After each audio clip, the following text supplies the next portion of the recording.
No Palestinian filmmaker or film came out of nowhere. They came because there's a whole history and a whole bunch of stuff that has happened before them. Marhaba everyone, it's so good to have you with us again in Tarwida podcast. I'm Talal Isa, and today we have a very special guest, our first from Haifa. Please welcome with me Anne-Marie Jasser, the director and producer and also poet and writer who has produced over 16 films and all 4 of her feature films were selected for the Oscars. So welcome Anne-Marie, ahla wa sahla. I'm very delighted to have you with us. Thank you. Shukran. I'm very happy to be with you guys. It's a big year for Palestinian cinema, and everyone is so excited to watch Palestine 36. It feels like a new level of Palestinian cinema, you know. So tell us more about it, especially that it took you 10 years.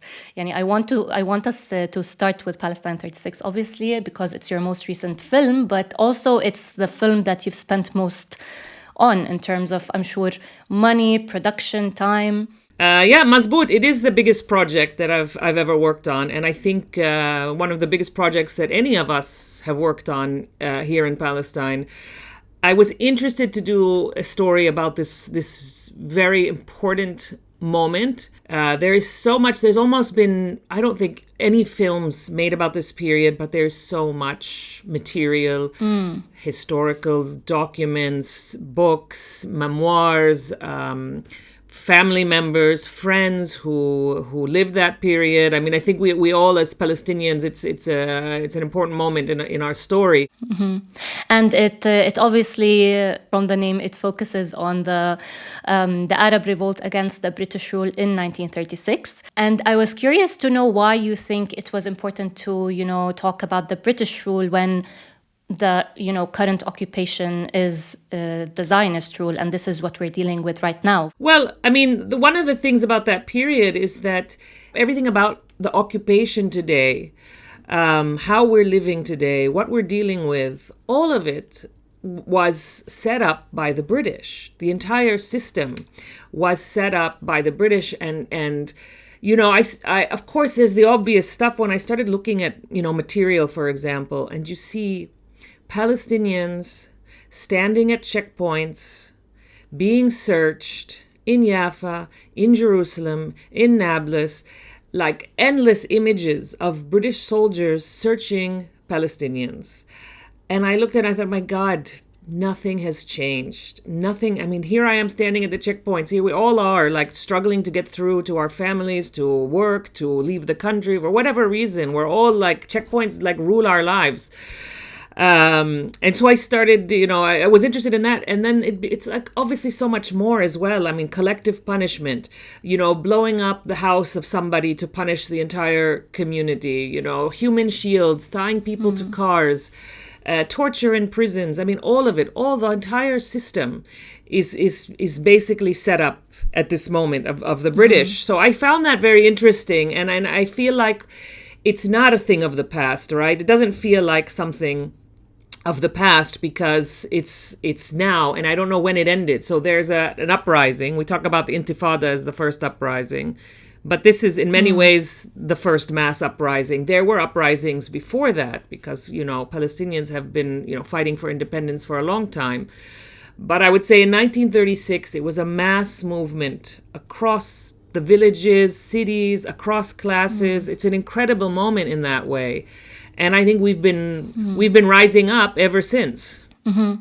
You reminded me of Rashid Al-Khaldi's book, one of his books. He really talks about that period in particular. Exactly, I'm assuming exactly for what reason you just mentioned, because, many people talk about Zionists coming or like the Jews coming in 1948 and so on, but it's about the British rule, and it feels like they kind of like were not until now, like even Zionists obviously, but they were not ما تحاسبوا يعني البريطان, لا so I feel like, okay, you guys come here, like we need to talk about this, Yeah, 100%. I mean, it's amazing that مش بس هيك, they don't even, like, people don't even know about it. I can't tell you the number of times I travel with this film and people say to me, what? Even when I was developing it and, trying to finance the film, people said, oh, the British were in Palestine? Yeah, the British were Palestine. Where weren't the British? They were everywhere, and the British and the French. But yeah, it's and it's funny how this has been removed from our collective memory, not our collective memory as Palestinians, but in the world, like they've forgotten about the British and yeah, it's an interesting phenomenon. And they've been let off the hook. Thank you for actually like kind of giving us some justice, at least to confront them, at least. Yeah, I mean, to this day, there has been real no acknowledgement of that. And I think now there are, it's interesting that, with our film coming out at the same time as the petition and Britain Owes Palestine in the UK, where, people, survivors of the Nakba, are putting up a case together based purely on British documents and British materials that this is Balfour. All of this is the fault of the British. Yeah. You've previously mentioned in different interviews that you had wanted to focus on the land as a character in the film. And I've noticed that even in your other films, whether it was Salt of the Sea or even Wajib, there's a lot of landscape. There's a lot of like driving in the car, and there's a lot of land that we see, a lot of mountains, a lot of streets. So I was wondering if this is what you meant to implement in Palestine 36, or it's something different. I think it's probably all connected. Sometimes I think that all our films as artists sort of have the same themes, as if we've been trying to, we try to do things differently. As an artist, you want to be different every time. But I think the roots of everything we do is sort of all comes from the same place. And I'm interested in land. This is about land. It's not about religion, as we know. It's not about it's about the land. And I also always feel very privileged that I'm amongst the few Palestinians that get to live in Palestine, because I know this is a privilege and this is really the minority. When 75% of our population, were forced to become refugees, and most Palestinians, they can't even visit, not let alone live. They can't even come visit this place. I feel like it's a privilege to be here, and so maybe I'm a little obsessed with the land because of that. I look at the sea. I live in Haifa now, and I'm in Bethlehem, but I live in Haifa. I look at the sea all the time, and I can never look at our sea and not think about in Nakba, the people who left by the sea, what the sea means to Kul Ahl al-Daffa, everybody in the West Bank that like dream to come to the sea, that live in a Mediterranean country and are forbidden to go to the sea. It's present. It's always present. This, Yeah. And it's very impressive that you were able to film on the land as you had wanted. Maybe not the whole film, but tell us more about the challenges you faced in filming this inside Palestine, and how you managed to get some scenes from Jaffa and from Jerusalem. Yeah, so the entire film was supposed to shoot here, and we spent a year preparing for it. My production designer, my producer, and I on here. We all live in Palestine, so we had the advantage that we're here, and a lot of the core team, we're here. So we were preparing in the village. We filmed in this village near Nablus, outside of Salfit, actually. We restored this village. We planted crops. We were building, machinery, British tanks. We built a bus, Wow. a giant passenger bus. We built it. We we were really. It was a crazy project that we were doing, and it was so personal for everybody involved. So after October 7th, of course, we lost everything. It was, it was a complete disaster, and we lost everything that we had prepared for. The first few months, I would say, we were all just following the news, following what was happening with our family, with our friends, with Gaza, with Ahl Gaza, everything, like what was happening. And we didn't know, nobody knew what was happening, and nobody knew that it was going to become just worse and worse and worse. And then we had to continue. We had to make the film. So eventually we moved to Jordan. Now, Jordan was, in some ways, an easy decision. It was a difficult emotional decision, but in terms of practicality, it's very easy because we film in Jordan. I filmed other, When I Saw You was filmed in Jordan. So it offered, it offered another home, as Jordan has done over the years for us, the alternative place. And we shot, we had to do, the village was there, but the rest of the those scenes in Jerusalem and Jaffa that you mentioned, they just couldn't accept that they would be anywhere else. And the fact that why can't we do our film here? It's never been easy to make Palestinian films. It's never been easy to make our cinema.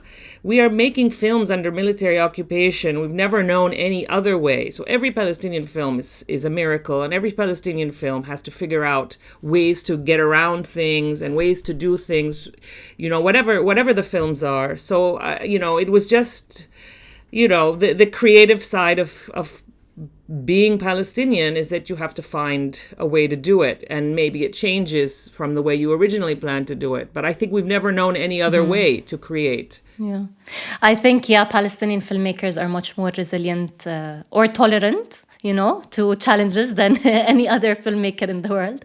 But so when you filmed in Jerusalem and Jaffa, I'm very curious to know what regular passersby thought about the scenes. I mean, I'm sure there were Israelis passing by, and I'm sure they know who you are. So how was that? How did they react? Also, I'm pretty sure you had to take permission from مثلا البلديات or something. Yeah, we had to close streets. We were given permission to shoot one scene, a very important scene in the film. We only had 2 hours to shoot it, and it had to be from 5 a.m. to 7 a.m. And that was like, oh my God, let's do it. We have to do it. That's what we have. Let's make it happen. So, I think, it was strange. I mean, I have some, I should share some photographs, there's just hilarious photographs of us trying to film this scene in Jerusalem. And there's this group of Orthodox guys, Jewish guys who come by, 30 guys passing us, and they started harassing us and mocking us. And we were just clear this, get out of here. We only have 2 hours to shoot this thing, move, and they were just sitting there, making, sounds at us and whatever. But there was. And how do you deal with this? I just ignore it. I just, I ignore a lot of things. And living in Haifa, I ignore a lot of things. I have to. I live in my own era. Let's say I'm not really present. I'm living in my. It's your coping mechanism. Yeah, it's my coping mechanism. And I have people also that I have to help deal with it. And the other good thing is that I don't understand Hebrew. So that's kind of good because it helps me not know what to block things out. Love it. The crew, very good advice. Yeah, the crew members who did, they're like, oh my God, if you only knew what they are saying to us. Well, I don't want to know. I'm busy. We're making this film. So. Yeah. But you did mention restoring a village. I found that fascinating. And I'm very interested to know what you learned about villages pre-1948. Because as I told you when we were speaking yesterday, I consider you now an expert, an history expert. You're not just a filmmaker.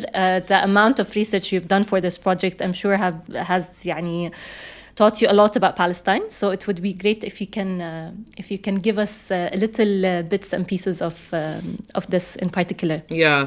Well, as you know, there are not a lot of villages still standing because they've all been destroyed.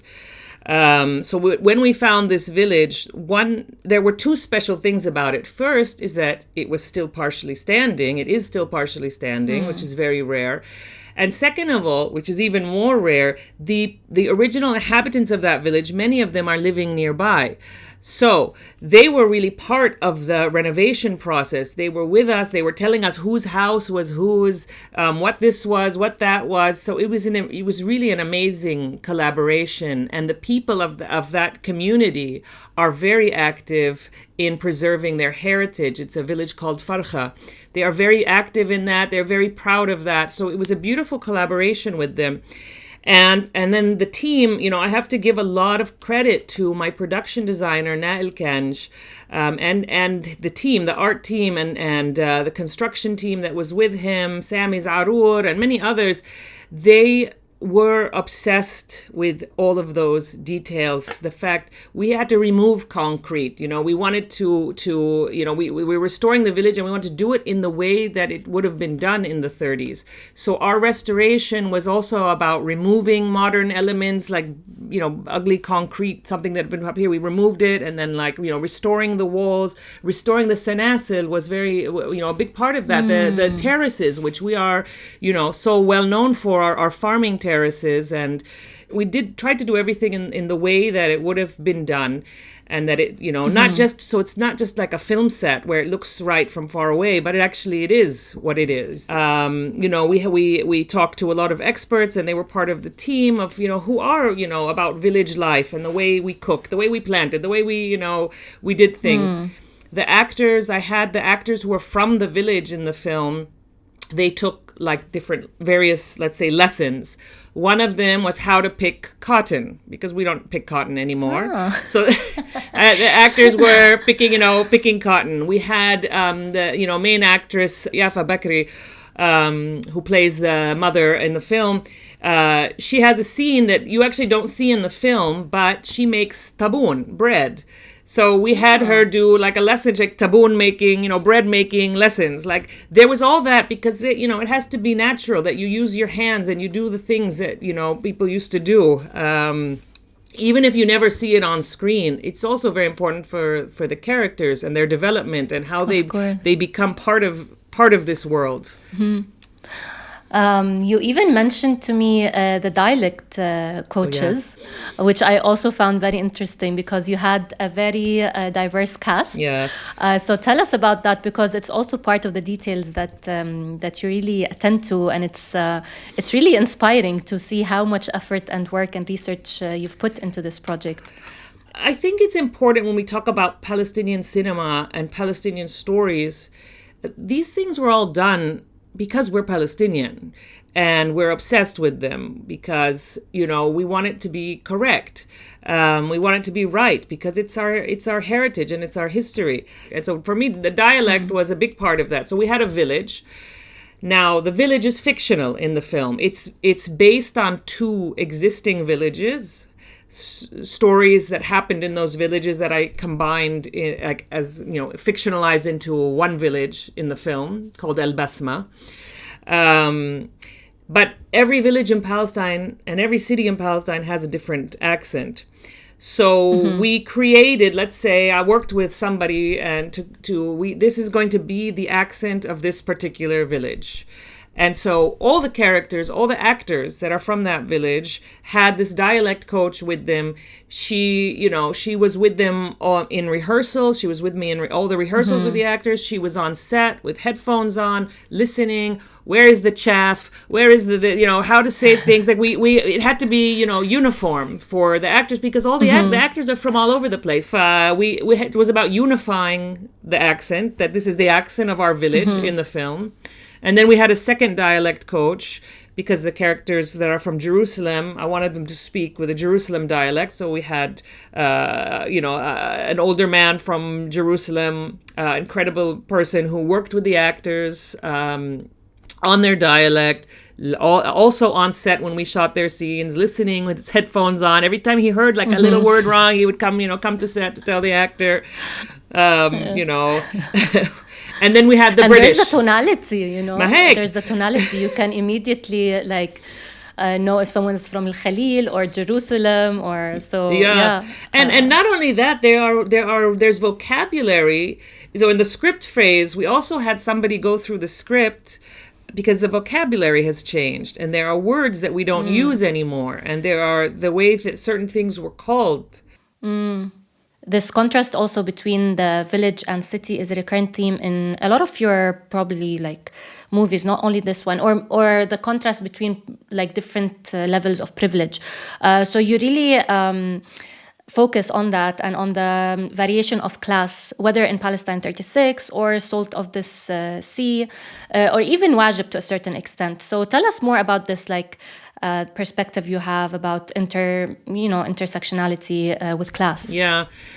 For me, that's such an important part of our society. And I think it's important when making films, we are also critical of ourselves, and we talk about these things. I mean, my audience is always, I always say my main audience is the Palestinian audience. I hope the film, always is bigger than that. But I'm interested in our audience, and we do things to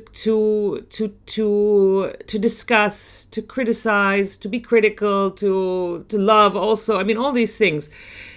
Class is a big issue, and it was a big issue. It still is, and it was very much so in the 30s, even though, it was this huge nationwide revolt, and it was across classes. But there's also, the side of the story that we don't talk about as much, which is that it was a fellahin-led revolt. The fellahin had, the farmers were really, they were the ones who gave the British a hard time, more than in the cities. In the cities, we played the diplomatic game. We knew how to talk to them. We knew how to talk their language, and we learned how to talk their language better than them. We went to London. We had, there were commissions and conferences, and, there was that. And that stuff is very critical and important. And there were some amazing people who did, very critical work in the national movement. People who were, founding political parties and newspapers and all of that. And there was the stuff that was happening in the countryside that the British could not understand how to control. They couldn't figure it out. And that's what scared them. And that's why they brought in more troops than ever before, more weapons, more machinery, and they were violent. There was a violence in the countryside that was, for them a way they had to crush this revolt, and they had to crush it quickly. And people have always been afraid of the power of the people. It's always been, throughout history. And so I think there's a lot of pride in that, as Palestinians, that we should feel pride about that. As devastating as the reaction was, and as devastating the fact that 10 years later is the Nakba and Palestine is lost, and we've just been nothing but darkness ever since then. We have very few happy moments in our history. Yeah, definitely. In every struggle, class plays a very, very pivotal role in how people view resistance, how people view their roles. So I totally agree. And I actually really appreciate that in your films, that you feel that you're thinking as a filmmaker of the Palestinian viewer. Yeah. I could feel it personally because you talk about these inner conflicts and the complexities of the communities within the Palestinian society. Because it's much easier to oversimplify things and just adopt the narrative of grouping all Palestinians in one group and all Israelis and settlers in another. But it's more complex than that. Yeah, for sure. So moving to the cast of Palestine 36, there's a lot of people. I don't know how you managed to get such a huge cast and a very, very diverse group of people. We have amazing actors internationally acclaimed Liam Cunningham, Jeremy Irons, and Dhafer Al-Abdin. I was so happy to see him on screen because he's usually known for مسلسلات رمضان or مسلسلات لبنانية, but it was so refreshing to know that he'll be in a Palestinian movie. Yeah. So tell us about this direction. Obviously, it was intentional. Look, I have to be honest, as I didn't know who Dhafer Al-Abdin was. I don't watch those musalsalat, but I didn't know. All I know is that he was presented to me as a potential actor for this role. But I didn't really realize what a star he was until we started filming. And then we had this one scene, where there's the inauguration of the radio. British, radio, and he's in that scene, and there's all these extras. And when Dhafer walked onto set, I watched the crowd. All the extras were like, "Oh, Dhafer Al-Abdin!" Everybody started, there's you saw the wave in the crowd. And then it just started happening everywhere we went. Dhafer has a trail of people behind them. They're mostly women, middle-aged women. It's yeah, for sure. They just love Dhafer. So it's, and I was like, oh, wow, I didn't, because for me, it was just, I saw a fantastic, talented actor in front of me. I also know that he's a director, and I've seen his films as a director. He's also super talented, but I didn't know about this whole, other side of him. So it's, and he's great, yeah. He's great. Some people are listening to you right now, and they're envying you. Like, you don't even know how hard it is for us to get to Dhafar. Yeah, that's funny. But yeah, it's a great cast. There's just amazing people. I feel really lucky with everything that happened. I had this amazing cast, really supportive cast from, new, Yafa Bakri, Kareem Daoud Anaya, like they were first time on screen. They were amazing. They were so perfect, and so much affected by what was happening. The kids, and then the well-known actors, Yasmin Al-Masri, Hiam Abbas, and then, there's all the smaller roles. I've never had to deal with so many actors in my life. It was a big challenge. I can imagine. And there's the cameo appearances as well that you told me about. Yes. So Ahmed Qabour apparently appears in the movie just casually. Yeah. And Ahmed Shahabuddin. So what was that about? I tell you something. This film had so many actors. It was really a group effort. It was a collective effort. Like the revolt of 36, okay? Like I needed everybody to like make this thing happen.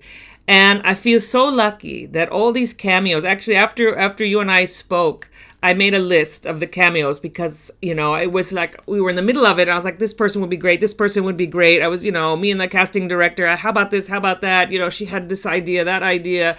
And then we have, we end up with this amazing group of people that are even, some very well-known actors. Areen Al-Omari, Sophia Asir, Samer Bisharat. There's they were like tiny roles, one scene maybe, or like an appearance or whatever. And they put their egos aside, because the worst thing is to have an ego when you're doing this kind of work. And these guys put the ego aside. And they don't have ego. So they were they believed in the project and they believed that it was important. So they agreed to be in it, which is rare because it's sometimes for actors, it's a lot. It's a waste of time. You go to set, you spend all day sitting there. It's something. But I made a list.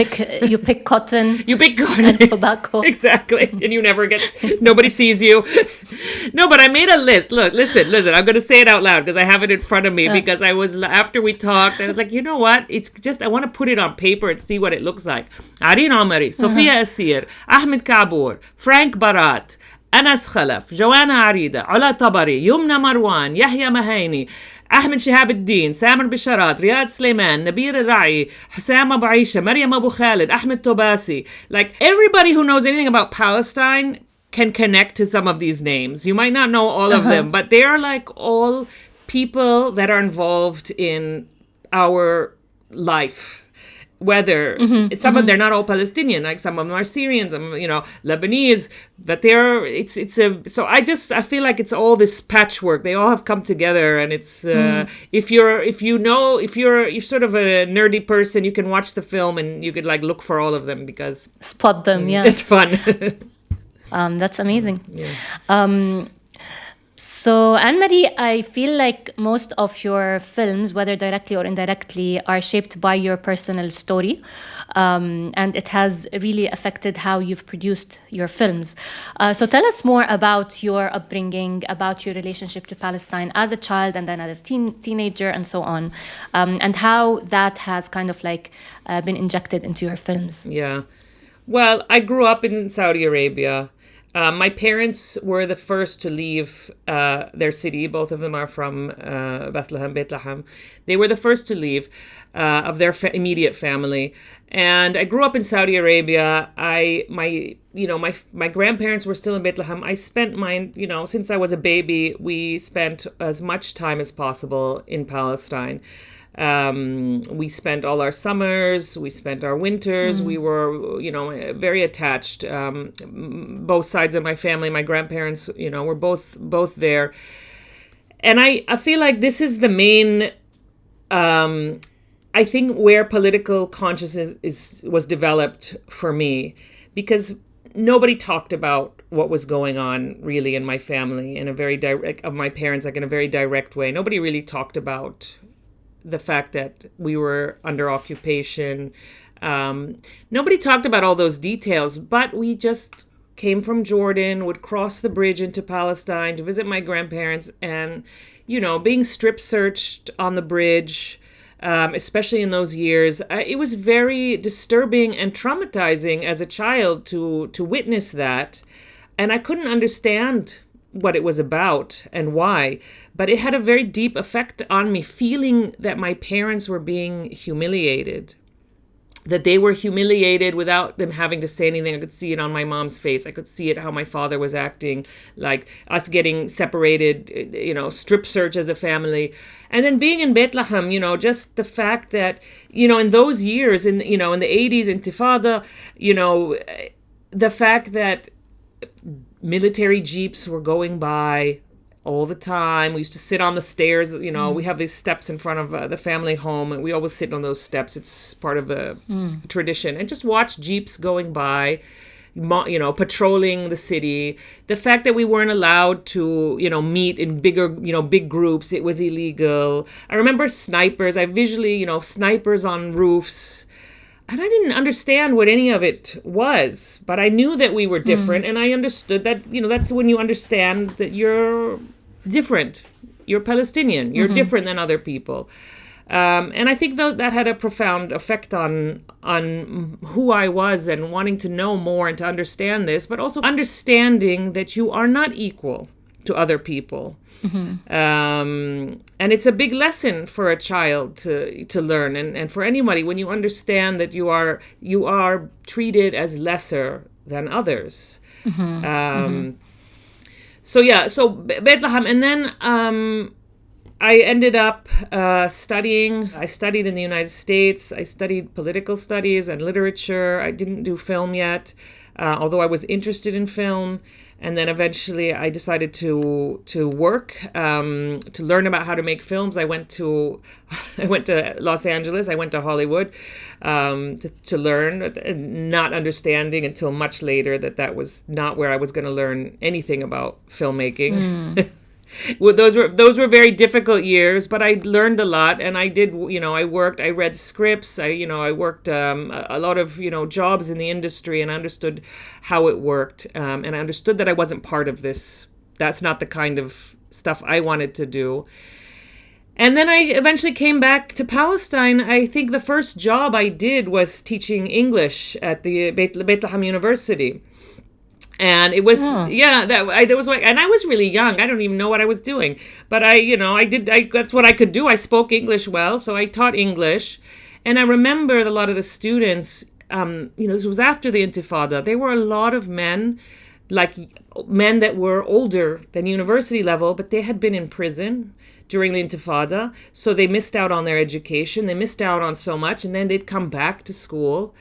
That had a big effect on me too, like seeing that, like, this is what this place is, that there are all our men, whatever, I don't even know the statistic, right? 1 out of every 10 Palestinian man is been in prison. I mean, they're, all of these things. And then I started making, films and playing with cinema. And But that decision of returning, I find very, very interesting and important, like to actually understand and unpack. Because, for example, for me, I have a Jerusalemite ID, and I can technically go back, live there in Jerusalem, but I can't really imagine that happening.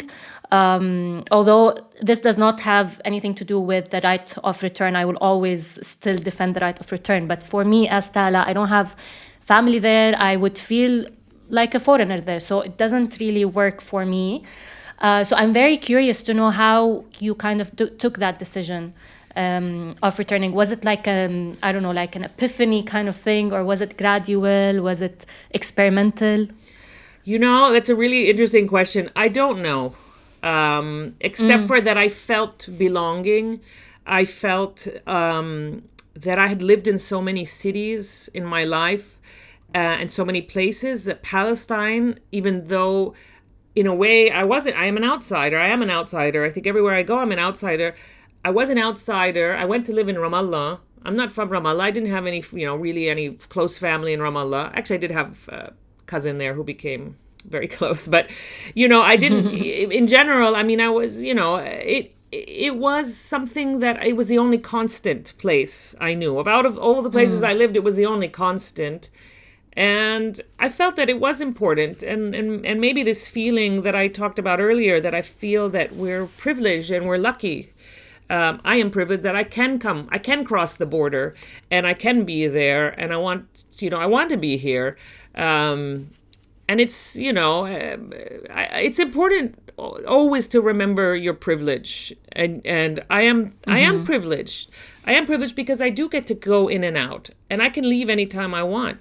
And most people in Palestine, not just Palestinians who live abroad, outside, have been exiled, or refugees cannot come in, but those in Palestine are like being strangled. That's a lot what Salt of the Sea was about. That this woman, Soraya, she comes back after 3 generations. Her family is exiled in 1948. She grows up in Brooklyn.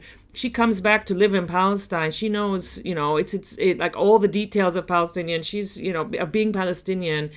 And it's her dream to be there. It's the dream of so many people to be there. And she meets a young man who's lived all his life there, and he can't breathe. He cannot breathe. Everything, you cannot do anything without permission from the army, from the authorities.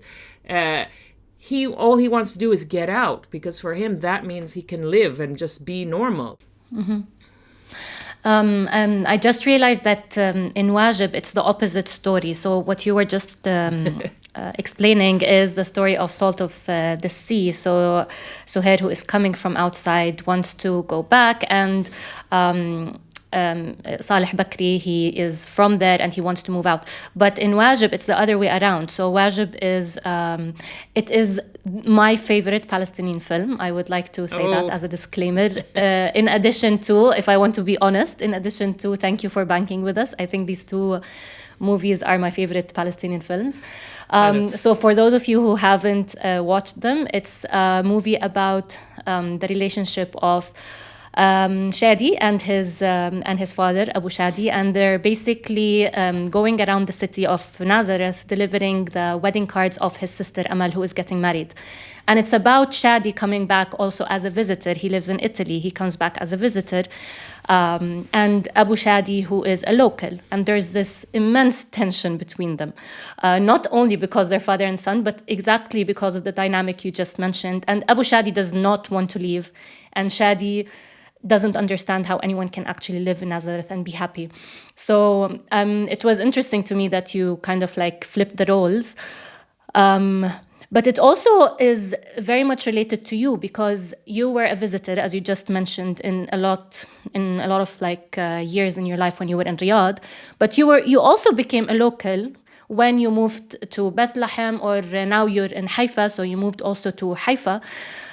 So tell us more about these like 2 different roles, since you've been in both shoes, Yeah, I always say, I think I'm a little bit in Salt of the Sea. Always, people said, are you like Soraya? I'm like, yeah, I am like Soraya, but I'm also like Ahmed, Shadi, Abu Shadi, like a little bit of both of them.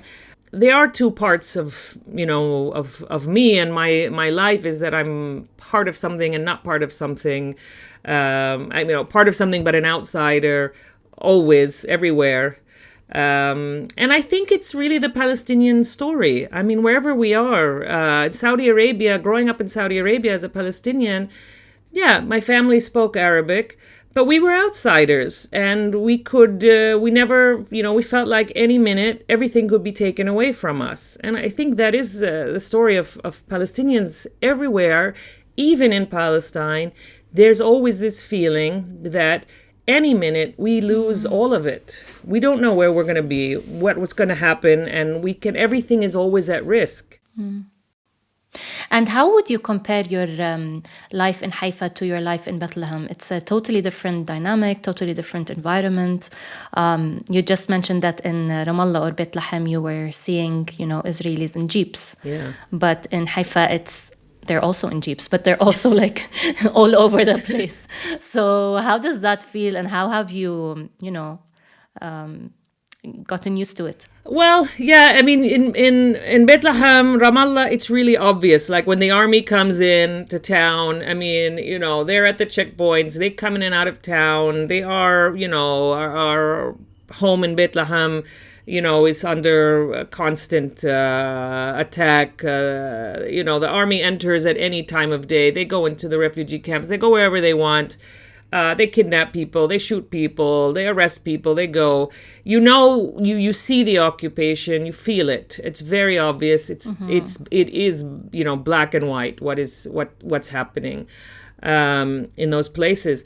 And then you're in Haifa, and it's different because there is occupation here, but it's at a different level.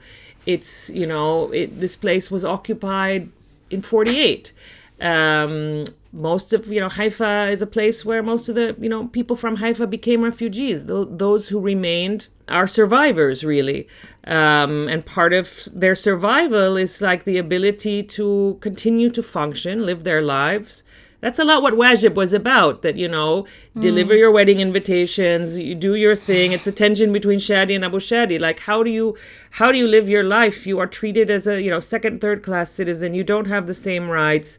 The occupation, the feeling of apartheid is there, but it's called something else, or it's like, it's just it's in another costume.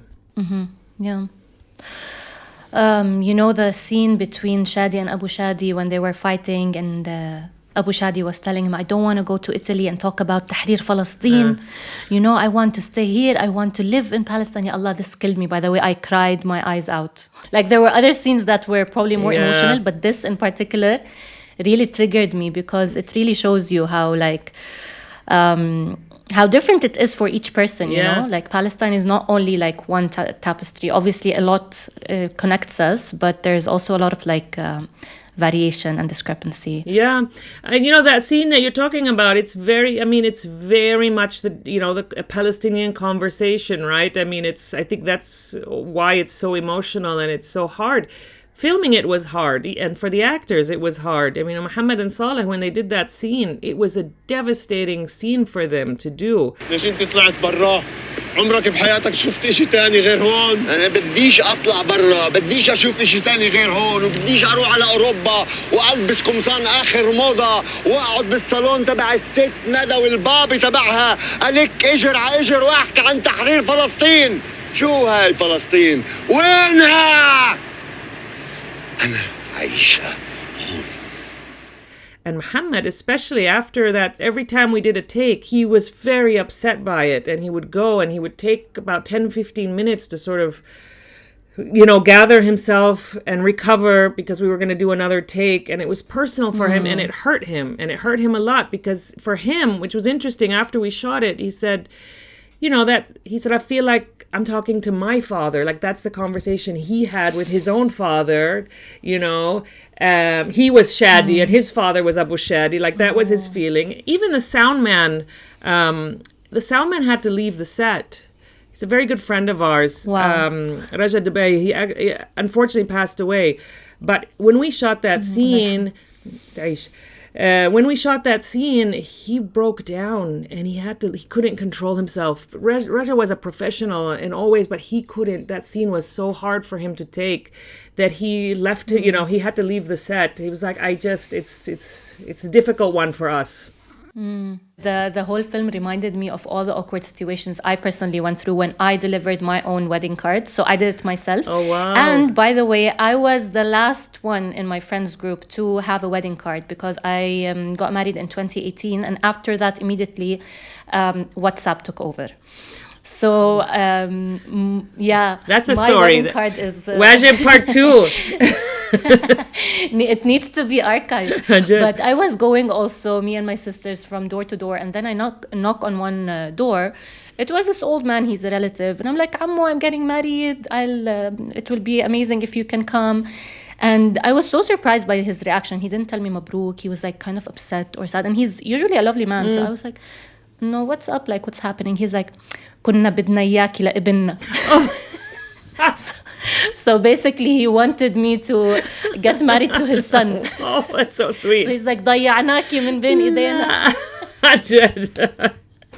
حرام And then عليكي. his wife comes in and he's like, just shut up, عيب عليك شو هالكلام. So this awkwardness, I really could feel it in the film, and it was portrayed very, very like realistically, which was it was beautiful because of that, I believe. Thank you. I love that story. That's great. You can use it. Yeah. Hey, I'm writing it down. But it's very interesting what you said about Muhammad and Saleh.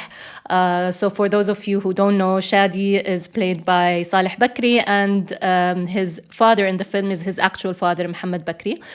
And I have a question I've been dying to ask a Palestinian filmmaker. What's your obsession with the Bakris and Hiyam Abbas? Like, I feel like they might have blackmailed you all or like ganged up against you, because and this is not to say that they are not great actors, like they're amazing, but like, why do you keep on casting them? Okay. In my defense, they are fantastic actors. This is not the discussion. They are amazing actors. My defense, Saleh and I, his very first film was Salt of the Sea, which was my first film. I cast Saleh. Nobody knew who Saleh was. I went to up north from, I was living in Ramallah. I saw a video that my casting director showed me of Saleh. I said, this guy is fantastic. I have to go meet him. I went and I auditioned him. And from then on, Saleh and I have been like partners in crime. We have grown a lot together. I made my first film. We made our first film together. He's been in all my films since then. We have a very, special relationship. For me, he's more than an actor. He's really, he's an intellectual. He's such an amazing artist. Palestine is so important to him. He lives and breathes Palestine. He would rather, I've seen years of his life where he didn't have a penny. Like, he didn't have food to eat, and he would rather, sleep on a floor with no food rather than do something he didn't, want to do. And, it wasn't easy for him. Now, everybody knows who he is. Saleh was, the Israelis wanted to, eat him up. They loved him. Oh, blue eyes, handsome guy. Let's make him, one of ours. And he refused. And, Saleh did not become one of theirs. Saleh has been very clear about his identity always. Saleh is something special. Now, Hiyam Abbas, I used to think like you. I was like, why is that Hiyam? Hiyam is always in so many films. And I worked on an episode. I directed an episode of Rami. I went to set once, and Hiyam was there, and I met her. And I have to say two things. First of all, she's an incredible human. She is the kind of person, when there's nothing to do, she will pick up trash. She's a real team player. She doesn't have an ego. She cares about her work very deeply. And, she's a great person to work with. And as an actress, I watched her on set, and I just was staring at her face. And I watched her. Somebody else was directing her. I was just a visitor on this set.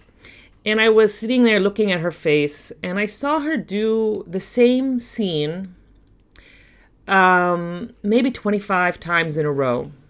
Wow. And I was watching her face, and every single take, she did a little bit differently, just a tiny bit. She just gave it a little, it was like watching a chef, a little salt here, a little pepper here. She was doing things, and I was amazed.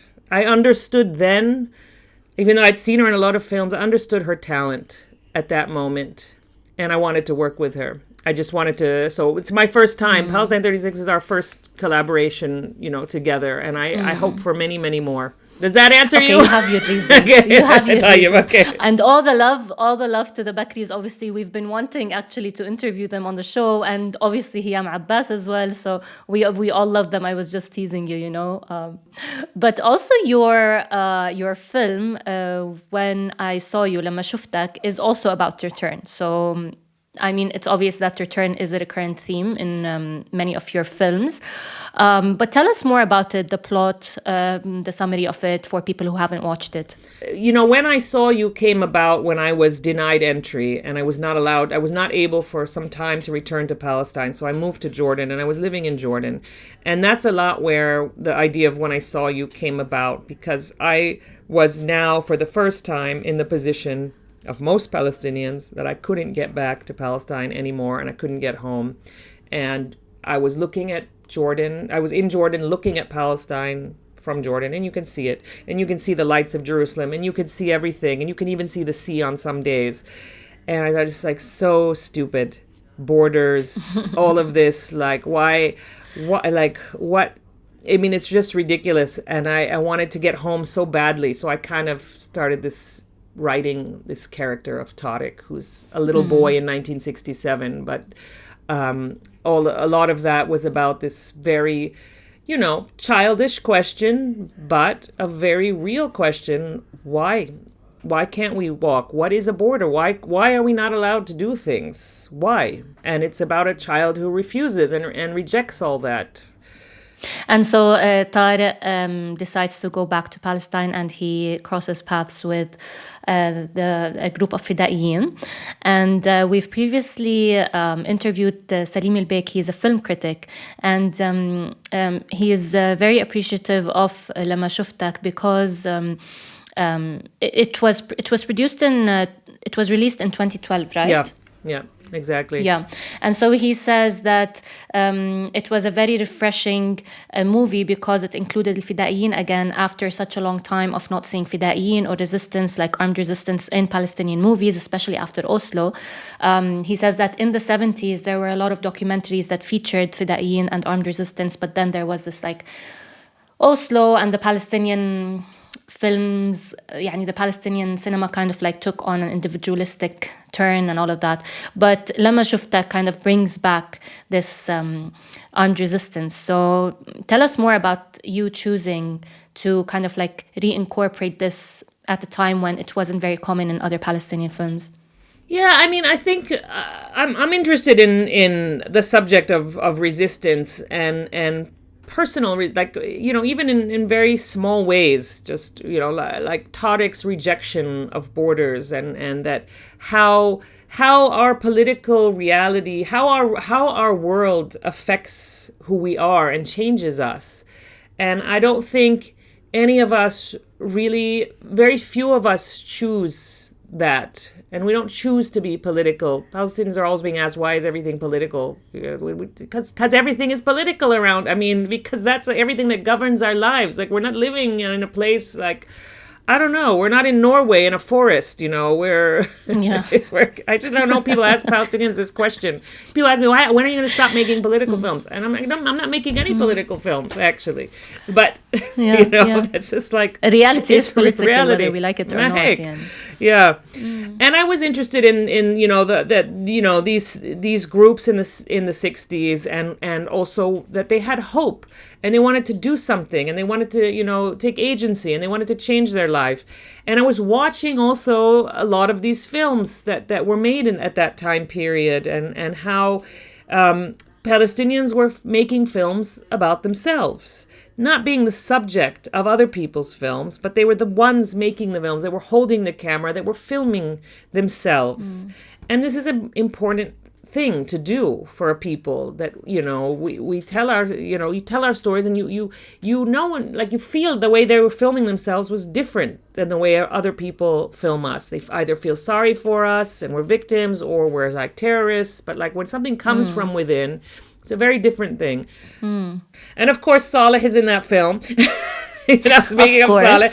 Saleh and this little boy, Mahmoud, who's, was from a refugee camp, Palestinian refugee camp in Jordan, third generation refugee. He plays Tariq. He's incredible person. Mm-hmm. And how is it usually for you when you do a casting with someone who is living his role, like Tariq? As you said, he was actually a refugee. So was that challenging, or do you deal with him like any other actor? I mean, I took me a long time to find Tariq because I interviewed so many people and I'd written such a specific kind of boy, like a very naive, open-hearted, very a little bit eccentric, a particular kind of character. And when I was casting, I was understanding that there was very few boys today that are that age who are like that. Boys are already pretty hardened by then, and they're either trying to act like men, or their emotions are closed. And I met Tariq, and Tariq was just like, he's just open to the world. As soon as I met him, he's just like amazing, beautiful, like the most beautiful eyes in cinema. I totally agree. And they say everything, and he's like that. He wanted to know. He had a million questions, and he wanted to know everything. And he was like, he was the Tariq of the page. Like the Tariq that I had written was him. So we worked on that, and the fact that he is a refugee, it made a difference. Although he'd never been to Palestine, and the story was about somebody who leaves Palestine and becomes a refugee. Whereas Mahmoud was born a refugee, his parents were refugees, his grandparents, it's just like he's never known Palestine. So we had to talk about what it meant to leave your home, to become a refugee rather than being born a refugee. So we worked a lot on that story, I think, together before we shot. But I remember, I'll never forget the last day of shooting that film, because his father was on set. And we wrapped the shooting, and we all were celebrating, and the whole crew was hugging each other. And, Mahmoud was so happy. He carries the whole film, along with Ruba Blal, who plays his mother. But I look and I see his father alone, far away. And I go to tell him, congratulations, we wrapped. And his father's face was just tears. He was crying and crying. And he said, I just want to say thank you, because I have never figured out how to talk to my son about Palestine, like where we come from and who we are, who we deeply are. And that place, and he puts his hand like this right there across the border that we can never go to, and what it means to us and how important it is. I have never been able to find the words to pass that to him, explain that to him, and his participation in that film has done that. It just was really, and he was, it was really emotional. And it's that is also something about us and our lives, that there are some things we don't talk about, and we don't know how to talk about. True. We don't know how to talk about, yet. That's what trauma is. My mom doesn't talk about so many things. My father, there are things they never talk about because they are the most painful. Exactly. And acting is very cathartic in that sense. Yeah. So it's very interesting, to hear about all these stories from the back end, because as viewers, obviously we get very moved. I told you I cried my eyes out, but I never thought of actors being that emotionally involved, because I believe that this is their profession and they're used to it, But no, there's all of these tiny little stories that actually prove me wrong. Yeah. So, Anne-Marie, all of your feature films have been submitted to the Oscars, and you've won a lot of international awards, and you've reached, international levels. And you've been a jury on several different film festivals. So how do you view, the role of such international recognition to Palestinian cinema? How important is it to you, and how has it affected your work? Awards don't mean anything, because they're just the opinion of the jury, who happens to be on the jury at that moment. I really feel that. I feel like I've seen some amazing, and I've been on juries, and some amazing films never get any attention because they divided the jury, because some people thought it was the best film they ever saw, and some people hated it. And so it's it's a fact. It's just what happens. And I think they don't mean much. But what they do, what the advantages of these kinds of awards is that they do help the film be seen. They help the film get distributed. They help the film break out of isolation. And it's important for us, communities and people to see their own cinema. I remember when Hani Abu Assad was shortlisted for the Academy, for the Oscars. I was living in Ramallah at the time, and I just, there was something so incredible about that moment. It was with Paradise Now. Everybody in Palestine was talking about that film, and they were so proud of it. And then I was teaching a course about film, cinema, at a refugee camp, and I talked to them about Hani and his film. And I remember the kids, they were like, but is he Palestinian? I said, yeah, he's Palestinian. And they're like, but the Palestinians can make films. Like, we can make films. I'm like, you can make films. Yeah, that he's one of us. He made a film about us. We are worthy. Our stories are worthy. They're not something far away. They're not something, it's not for rich people. It's not for Hollywood. Like, we can also do our own stuff. And I just remember the faces of the kids and how, like that understanding that Hani was Palestinian. He's one of us. He grew up, in a working class neighborhood in Nazareth. He was, trained to be, engineering, or I don't know what he did. It was nothing to do with cinema. And he became, he made films, and that anybody can do it. Yeah. So it's very inspiring to younger generations. I totally agree. And Palestinian cinema has made it to a lot of festivals and a lot of awards, which is very inspiring given that we do not really have a proper ecosystem or infrastructure. So how do you think we've made it there? Like, it's almost mind-boggling, It is. But that's part of the Palestinian creativity, right? That like nothing can stop us. And then you put a million blocks in front of us and, we will find a way to go around it. We will find a way to take down that wall. We will bust through all checkpoints and all borders and everything. You cannot, it's in our blood. We've never known any other way. So I think that's part of, like, also for filmmakers. That's how, we've made things, and I think it's important also to see what those in front of us have done, like what the generation before us has done, because everybody has been paving a road and participating, and nothing comes out of nowhere. None of this came out of nowhere. No Palestinian filmmaker or film came out of nowhere. They came because there's a whole history and a whole bunch of stuff that has happened before them, and I think that's important to say, and not just with filmmakers, but I think with all the arts and with everything. But one of the really very hard challenges is funding. How does Palestinian cinema get its funding? And do you have any tips and tricks to young filmmakers out there if they have, I don't know, ideas for films they'd want to execute? Yeah, I think unfortunately it's another one of our bigger problems. But I also think it's important that you just do things with the means that you have, and if you can't shoot something the way you want to, you have to compromise and find another way to do it without compromising your vision, without compromising your story, without compromising anything.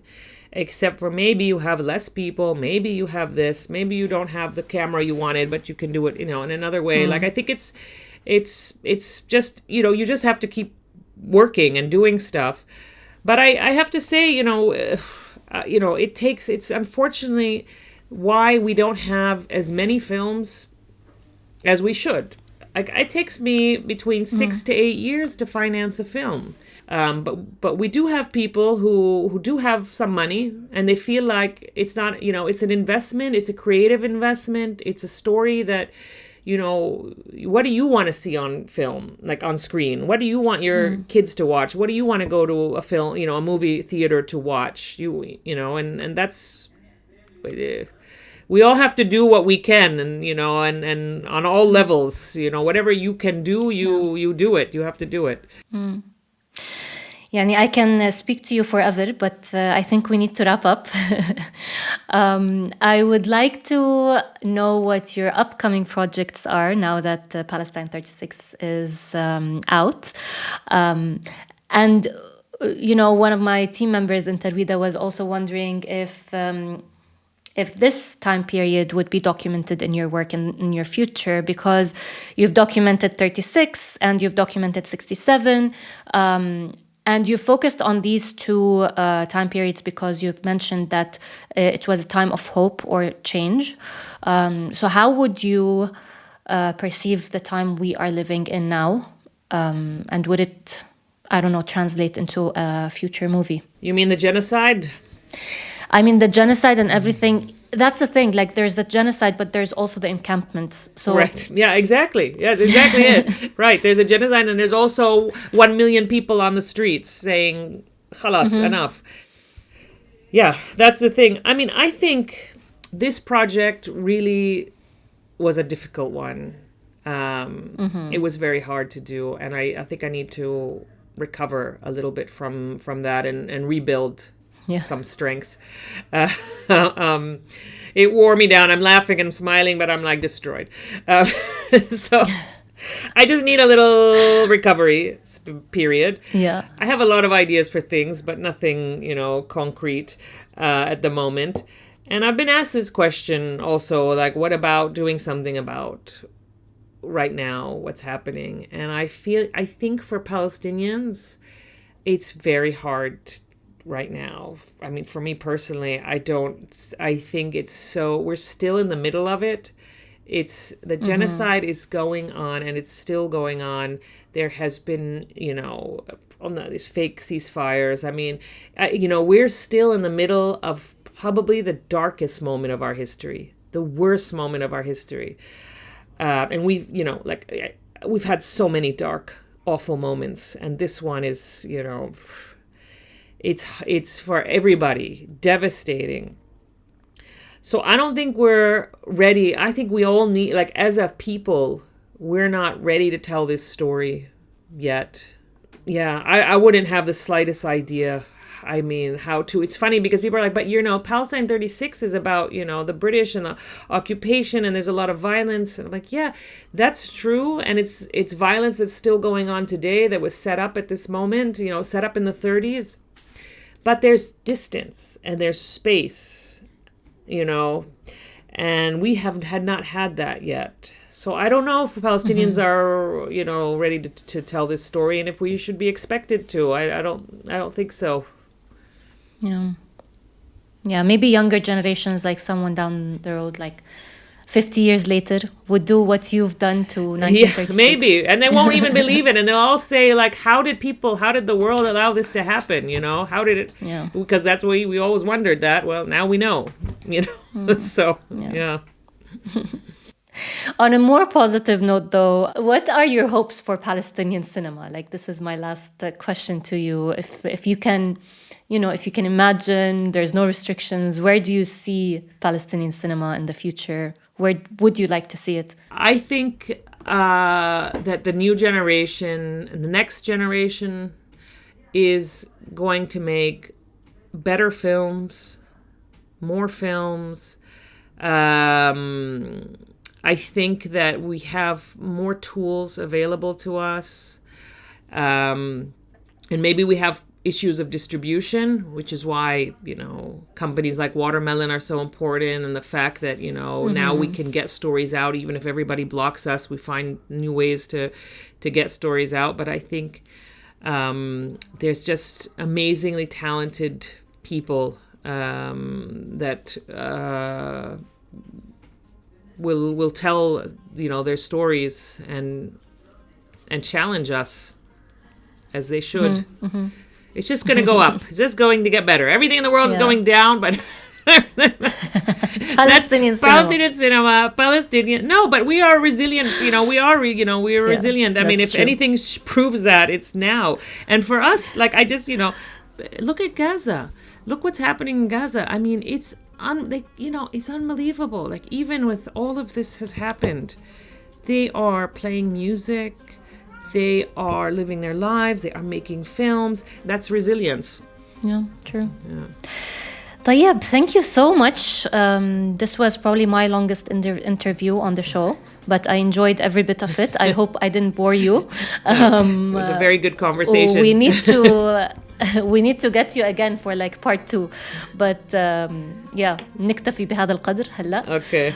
Thank you so much, Anne-Marie. It was such a pleasure. Thank you.